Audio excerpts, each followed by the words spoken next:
Hello, and welcome once again to the Summoner's Guide to Final Fantasy XIV. And this time, hopefully, this records. I ran the burn a while back, and it did not properly record, but this time, we're gonna run it. This is the 4.4 story dungeon, as part of the Stormblood story series. The Burn. Looks like we've got a new player in here.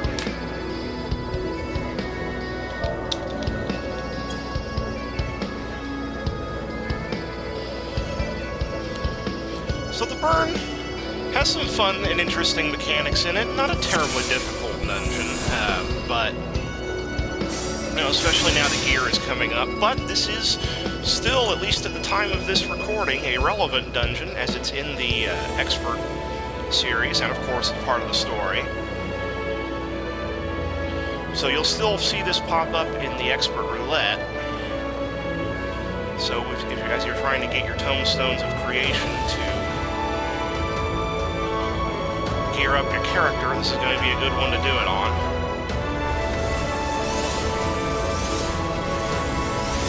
Alright, and away we go.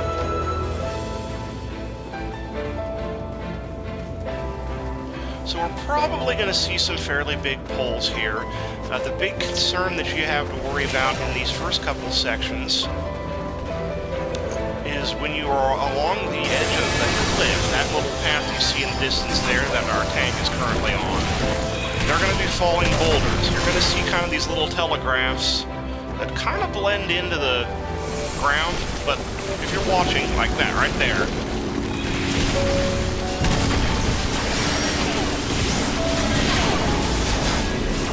that's where the boulders are going to fall, so obviously don't be in them.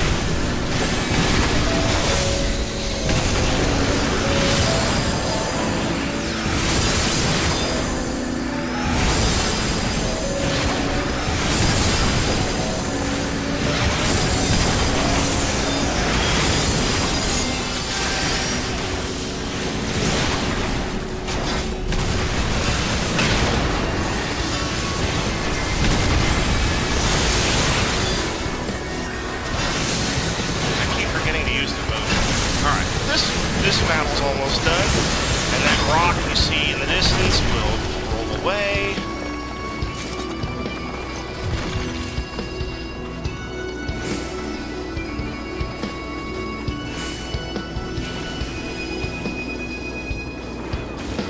And we're going to have a section very similar to the first section.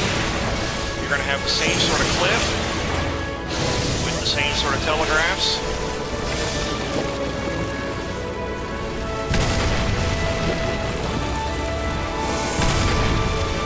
Now you'll note that those boulders will actually hurt the enemies that it hits as well. But they're so unpredictable that I don't really see a lot of tanks trying to take advantage of that.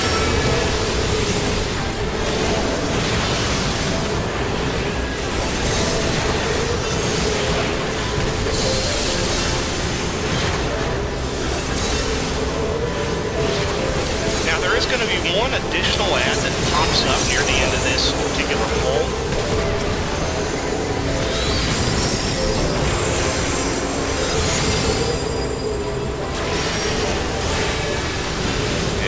Bother using any of my ether plug. This will suffice.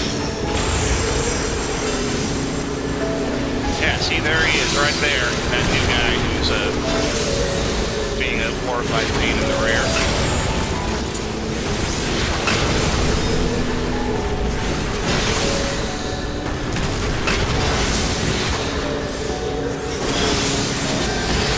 Still not going to waste any ether flow, because I'm about ready for the first boss.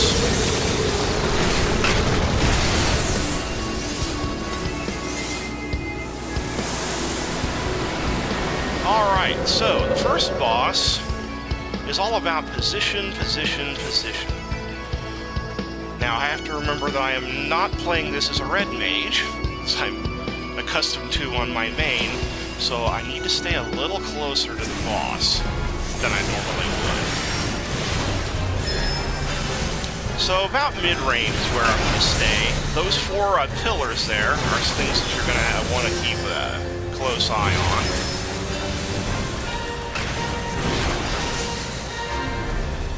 If you get marked, a good idea is to get behind one of the pillars.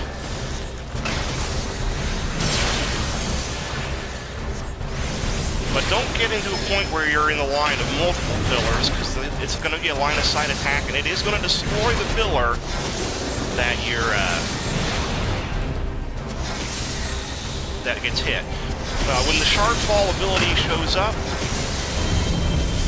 get to the pillar that's closest to the boss, line of sight it, and then immediately move into the boss. And don't forget to use your actual abilities. Come on. And that's pretty much all you have to worry about. There's going to be a couple more attacks, but really, it's just kind of rinse and repeat on that. Make sure that there's a pillar close to the boss that you can line of sight behind. Don't destroy too many of the pillars.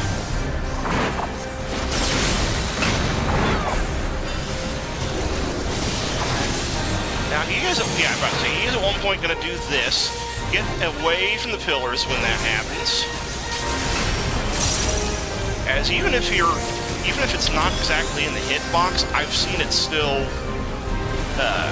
I've seen it still hit it, even if it doesn't look like it will. So just get far away.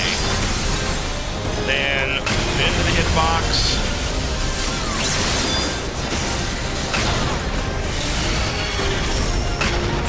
There, and you have now seen everything there is to see in this boss battle. It's just going to be repeat these tactics over and over and over until the boss is down. Now, since I'm not particularly well geared at this point and the other player is new, we're probably not going to be burning through these bosses particularly quickly. So, for better or for worse, you're going to see all these mechanics. Now, we're probably not going to see a third shard fall. And there you have it. First boss, totally by the books. I don't think I need that, but I'll roll it anyway. I think I have a 360 belt right now.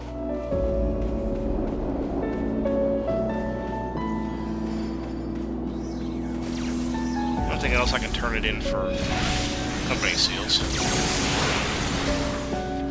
Alright, so then again in this section you generally see big poles. The tank will pull everything up to the barrier.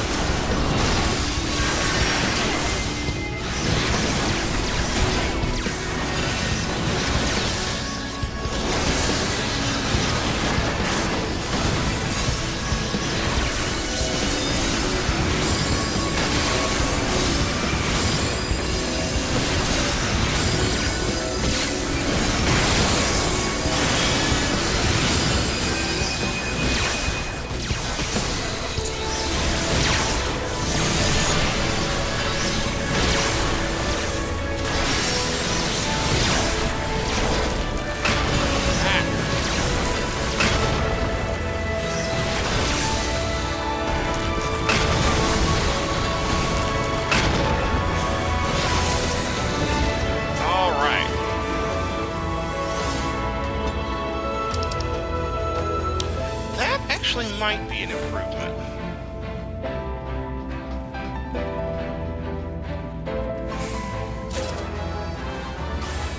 I'll have to check when I'm not in combat.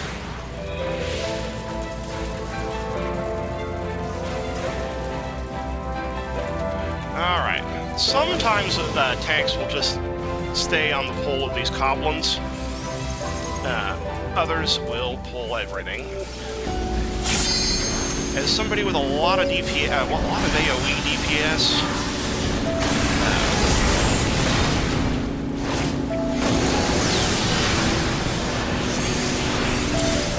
yeah, I generally prefer it when the tanks make a big pull like that, simply because as a summoner you're going to have so much AoE DPS that you're going to want to take advantage of it. Again, always follow the tank's lead is my rule of thumb. But I always welcome these bigger pulls if the tank and the healer are able to handle them.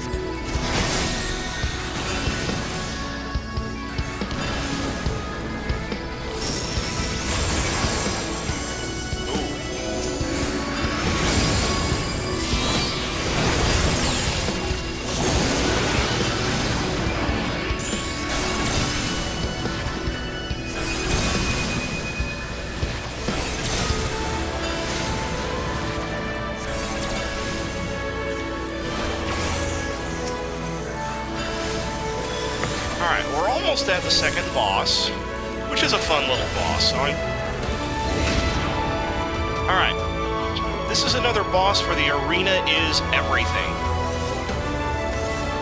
First, I'm going to... no. Okay. It's not an improvement. I must have a 360 piece there. Alright, the arena is everything. As you can see, there are these horizontal lanes. This will become important momentarily.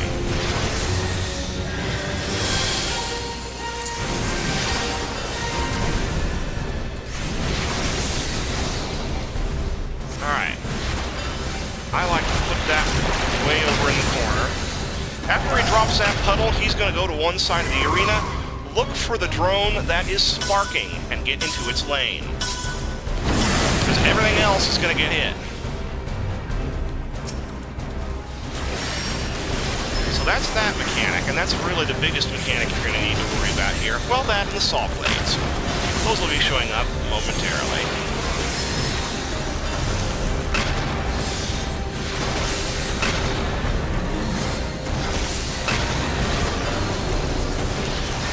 Alright, so, saw blades. Look where they are, and don't be in a vertical line with them.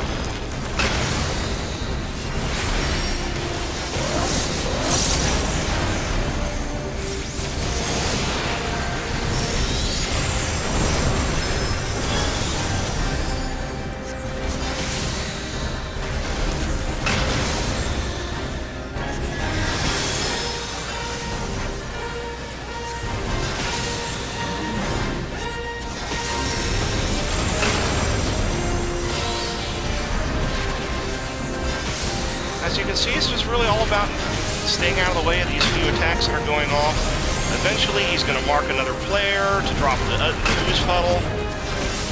Try to drop it in the corner, stay out of the way of the saw blades. There's a lot of them this time. There's the sparking. The sparking is over here. That was the toughest pattern I have ever seen on this. I have never seen the saw blade stack quite like that before. Wow. There was almost no place to go in that.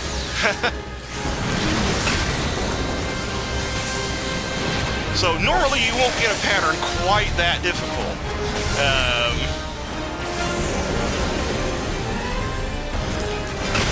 But yeah, really that's all you have to do. Dodge the saw blades, dodge the charging enemies when the boss jumps, kill the ad when it shows up, roll pass on everything, 'cause I really don't need that on this character.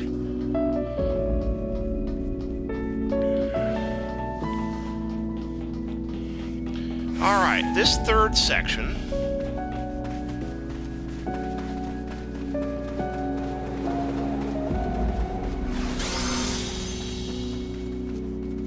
we'll usually see it done in 2 pulls. Usually pull up to that sandworm in the back there.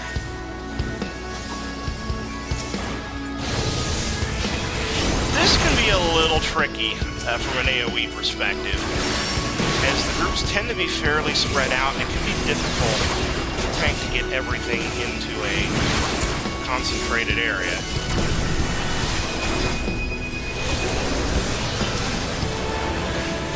So try to target as central a target as you can get.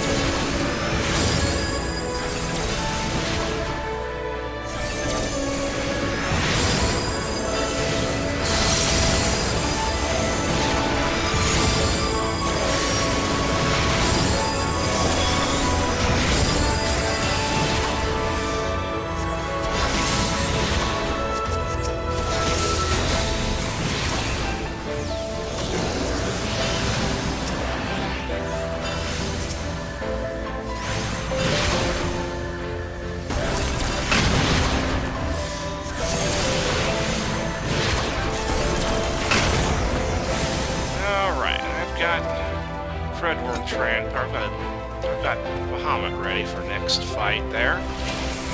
So now the tank should pull everything else up to that path in the back, which is actually where the final boss is. Or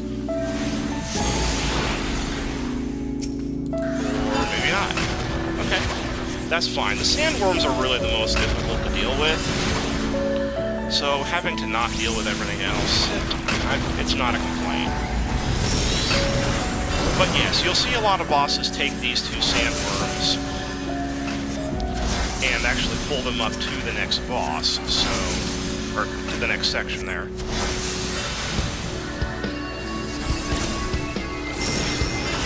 Forgot, I was not in Dreadful Trance, I was in Bahamut Summon.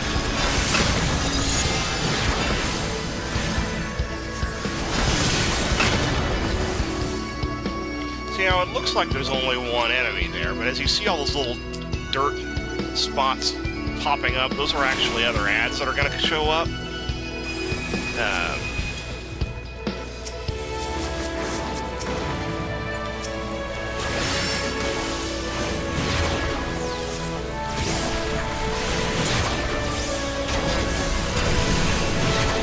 Alright, so this is going to be a much easier fight to manage now that the worms aren't there.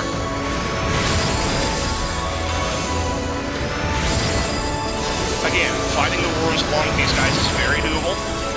Most tanks that you'll see will actually do that. Whether it goes quicker or not is a matter of debate.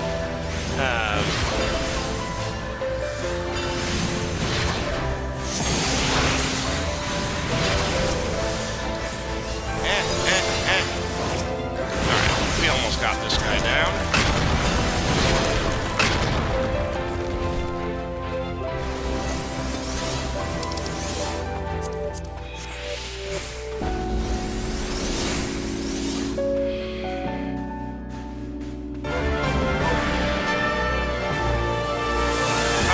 So the Mist Dragon. This is a fun little fight, and actually fairly challenging.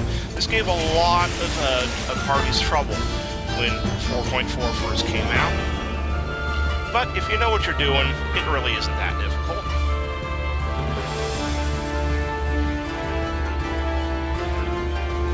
We're gonna wait for our fourth, and ready to rumble. Yes.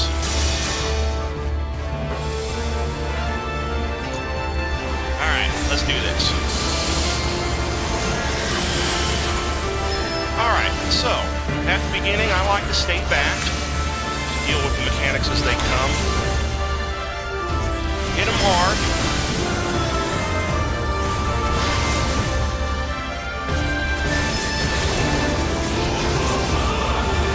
Keep in mind there will be ads coming up later, so when you learn the timing of this fight, you might find yourself kind of holding off on some of the attacks. Alright, so Fog Plume, it'll hit, and then it'll do 8 ways in the directions that you initially saw there. So, you kind of want to plan ahead where you want to stand there. Alright, after he does Fog Plume, very shortly after that, he's going to go invisible. And this is where your tactics are going to need to change. Alright, so Vaporize. Get as much attacks in before the cast finishes, then de-target him. He'll turn into mist. Don't attack him at this point. Instead, attack these Draconic Guards. You need to kill all 3 of these before that AoE fills to max. Alright, there you go. Now we can... Still don't attack him. Now we can attack him once the mist coalesces. When you get marked, he's going to drop a mat in your direction, so keep that in mind. And you're not going to stand in those either. Alright, Fog Plume. This time he's going to use 2. So you're going to want to keep a close eye out on where those arrows are, so that, God willing, you can find yourself in a position to avoid them. My general rule of thumb on this look for, basically try to avoid one, and usually you won't have to move too far to avoid the other. Alright, deep fog, he's going to disappear again. Now here, you're going to want to kind of run around the outside of the arena once he disappears. Because he's going to do an AoE across the side, but you're not going to know where he is unless you're close to him. Or until right before he attacks, like that. So I got kind of unfortunate. People who get hit by some of these attacks will be trapped in ice, and you'll need to deal with that. Man, I didn't spot him either time before that happens. If you get close to where he is, you'll spot the AoE, and then you can just be out of it. But we kind of got unlucky on this. Uh-oh. Uh-oh.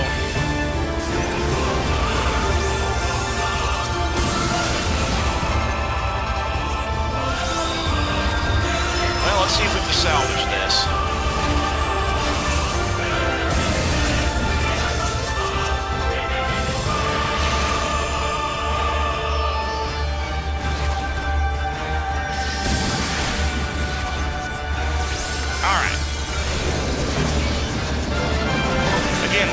Unfortunate on that, in that we didn't spot the boss until it was too late. Usually somebody will spot him, and then most parties can avoid that attack. But that attack is probably the hardest thing about this fight.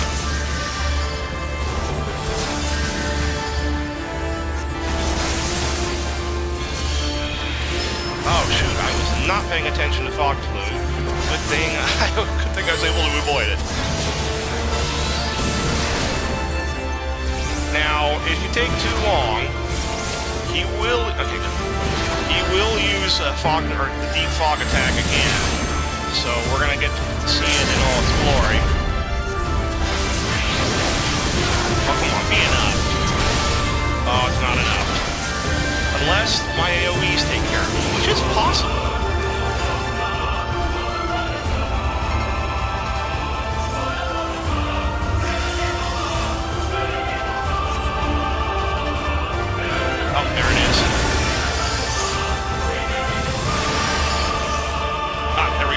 This time I spotted him.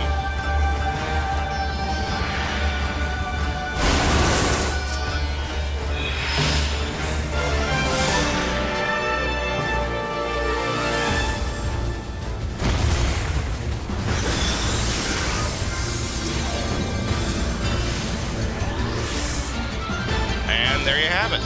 So yeah, as you can see, kind of a challenging little boss. He has some mechanics that will wreck you. I'm giving this one the calm just because I'm going to be a good sport. How does that look on my character?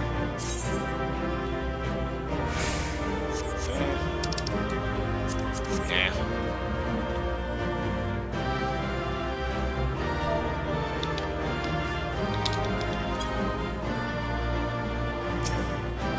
Alright, so that is the burn. Next up, see, I've already recorded the other 4.4 dungeon, so next up is going to be the 4.4 trial as part of the Four Lords, and until then, have a good day.